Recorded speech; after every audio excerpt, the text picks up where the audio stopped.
Hello, everyone. My name is Failan Salim, and I'm the program leader for CIPD, CIM, and CMI. We have with us today Dominic Keogh-Peters, who's the country group director for people operations at Axiom Telecom. Dominic is no stranger to the people profession in the region.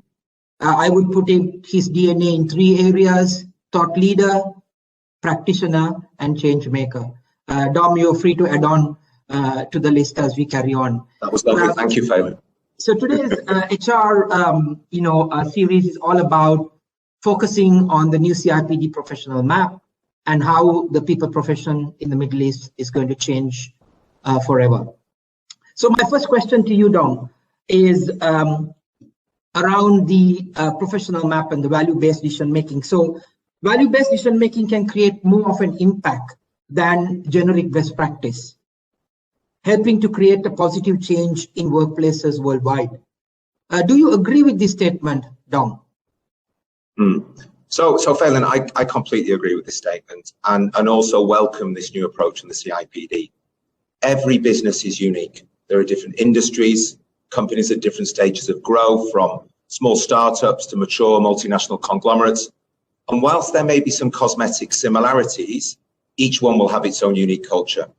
Now, anyone today can copy your product, but it is virtually impossible to replicate a successful culture. And we know this is often the differentiator between a good and a great business. Cultures are shaped by how we do things, and this cannot be done in a generic format. By using values-based decision-making, we can support our organizations to help create great workplaces that attract, engage, and retain the best talent. Moving away from a simple one-size-fits-all kind of best practice helps shape great HR initiatives, and then integrating them into resourcing, learning, reward, and performance management will help support your people to be your company's competitive differentiator. Your business will never be a leader if it simply copies what everyone else is doing. Value lies in what we do differently from our competitors. Absolutely. I mean, that's spot on. So I think, in context, we're looking at not only the DNA about valuing, the new CIPD purpose of championing better work and better working lives, but also not taking a cookie cutter approach to, HR, in your organization and creating those great experiences for, the people in the organization. So I think that's fantastic thought, in that context. So we move back to the profession map. And as you know, the profession map is focused on three key pillars. It's principle-led, evidence-based, and outcome-driven. So what are your thoughts on this around the industry, moving towards high-impact HR, currently being, being irrelevant in some of those areas, and wanting to, create that level of disequilibrium in the marketplace? Sure. So as a profession, we've always been principle-led, as we're often looked upon by the business to be the moral guardian in making the right choices in that fine balance of, what's best for the business and best for the employee. So that should never change. In the past, we have often struggled to gain, that fabled seat at the table where the big decisions are made, because traditionally we haven't consistently supported the initiatives we are proposing to action in our organizations with great evidence of what the eventual benefits to the business will be. We need to be asking how we are supporting the value chain, creating value for our customers or helping our organizations win in the market. We need to show our influence on both the top and the bottom line and have clear evidence that supported our initial proposal. So for too long, we've proposed initiatives that we know will add value, but we've struggled to really work to show the tangible result on return on investment to the business. So, for example, if you're a sales-driven company, being able to provide lead metrics on, say, quality of hire, time to competence, salesman competency alignment, and knowledge transfer of training on new products, this will help the business have confidence that you are aligned with the value chain, and you are showing not only do you understand how you can bring strategy alive for your people, but measure the potential impact your initiatives are making. Fantastic example from coming from your sphere of experience. It's that disconnect between evidence-based and outcomes-driven. And I think this has been the, the major gap in HR, in the last few years in terms of unable to connect the ROI with those interventions, those change projects, as well as those little initiatives that you take internally in the organizations. So focusing yet on the map and, driving it towards the, change and making change. So what's your thoughts, or what are your insights in terms of helping driving change in the organization, creating greater value, not only for for all stakeholders, and also importantly about positively impacting the world.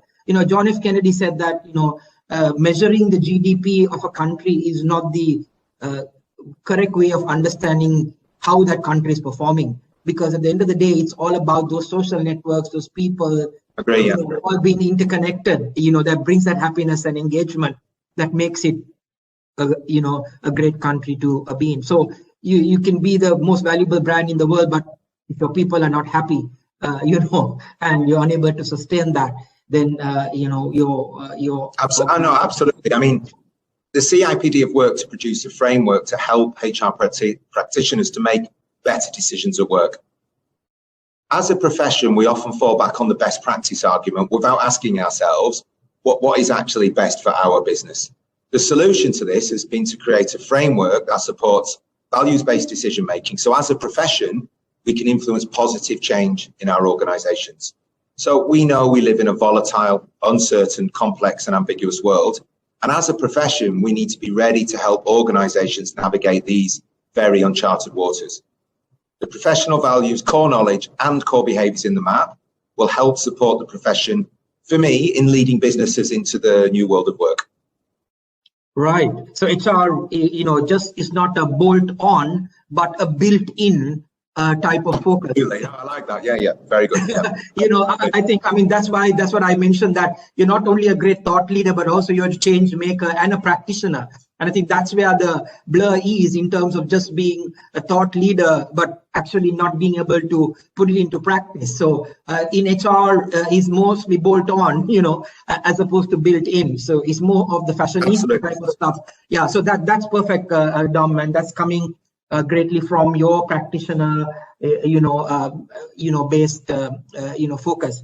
My other question relates to around the region and the branding side of HR. And, I think many professions are going through, changing with the post-pandemic about wellness, about mental health, getting back people to work and their values and the engagement.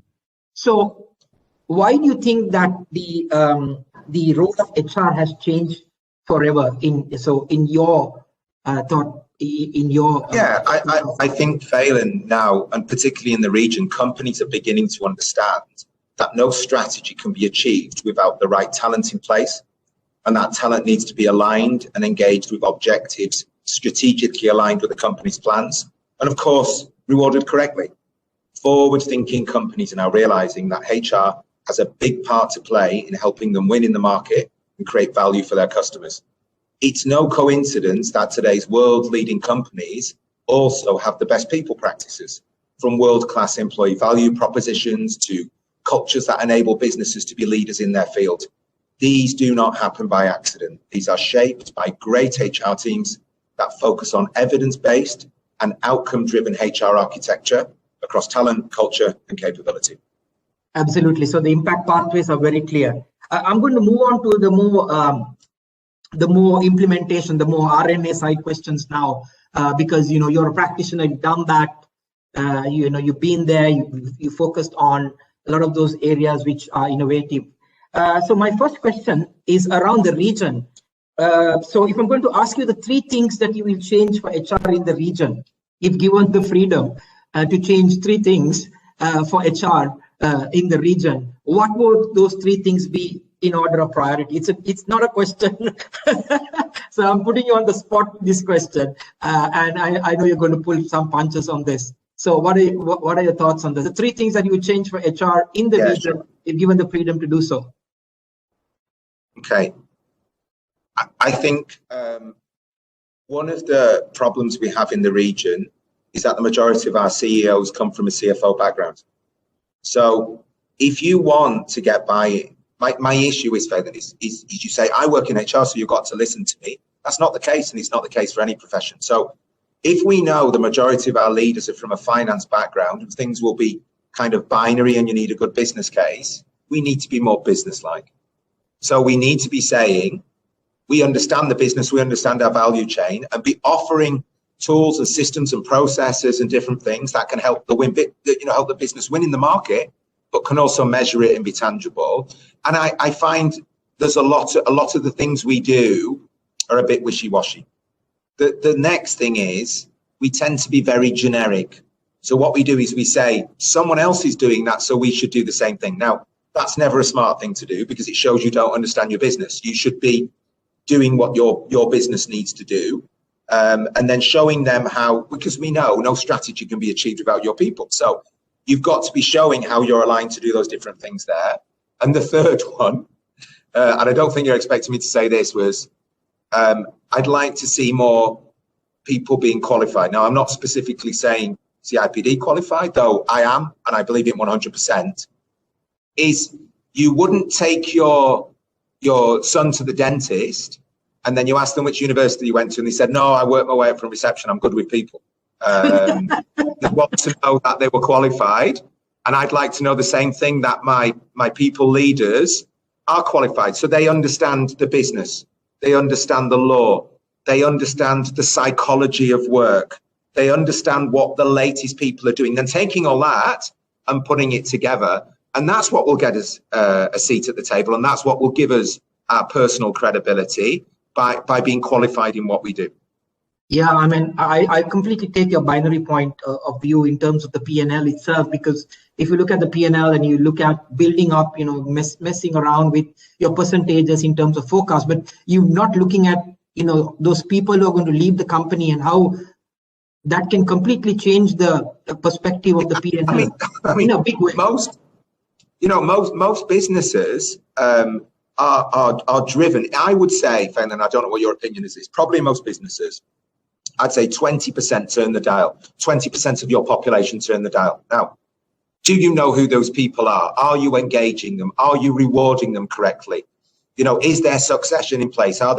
Could they go to your competitors and do the same thing there? These are the things where we can add value, but we've got to be able to quantify it, make sure we can articulate the risk to the business and speak the language of the business. Absolutely. I'm going to take that word, turn the dial based on the Pareto principle, and you're spot on. My final question relates to your own realm of experience in the mobile, telco, fast changing, high paced, extremely volatile, completely, disruptive environment that you are currently heading, Axiom Telecom. So my question is around the three initiatives that you could share, with the region, the HR practitioners here who will be watching this and listening to this. What are the three initiatives? So three HR initiatives which I think everybody should be working on. Yes, okay. Even or what you've done for Axiom Telecom, actually. Yeah. Three things where we add most value. Faden and I, we've spoken about this before. This is HR being like a marketeer. You have to build an amazing brand, but that brand must exist inside. You can't be building some myth and then there's a disconnect when people join and they have cognitive dissonance. But you've got to be building a great place to work, but think like a marketeer. Talent these days is self-selecting. It goes on the net, it finds where it wants to go. So you've got to be able to be a marketeer and build a fabulous brand. The second one is you have to have a leading performance management process and not something which was adopted from the 1950s. So this is about something online. This is about check-in. It's about growing performance. It's about having clarity. There's all the psychology we know about goal setting, expectancy theory, all those things that psychologists have shown motivate and engage people.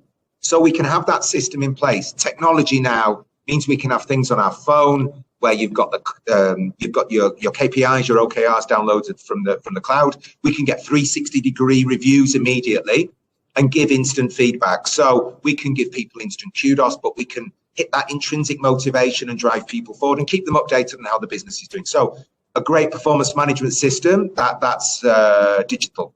And the final one for me is you have to have a world-leading communication system, which is your DNA. So, I mean, we use Google Current. You can use Workplace, Slack, whatever you want to do. But whatever it is, the world is now more connected than ever. And the people that you have in your workplace, they're obsessed with simple, short communication. They share more now than they've ever done. They update each other. If they do that in their outside lives, why aren't we adapting that and putting that into the workplace as well? Because if culture is how we do things around here, what better way than to showcase your entire culture by having something that's available on any device at any time for people to be updated on how the business is going, seeing great initiatives, inputting and feeding back. So 3 things I think will drive your business forward. An amazing brand to attract and retain talent, a world-class performance management system to align people with your strategy, and finally, a communication system to keep people updated, share your culture and celebrate success. Those are the 3 most important things I'd have in place. Yeah, as final statement, as you know, most of us are aware, culture eats strategy for breakfast. So absolutely. Yeah. So this has been really great, Dom. And if you want to connect with us, if you want to future-proof or future-focus yourself, you can always connect with Dom, who's more than happy to provide his very practical insights, and with us, and with the PwC Academy, and talk to us for your journey to the next level. Thank you, Dom, once again, and it's amazing insights coming purely from practitioner, thought leadership, and also change-oriented thinking. Thank you, and I'll catch up with you soon. Thank you so much, Phelan.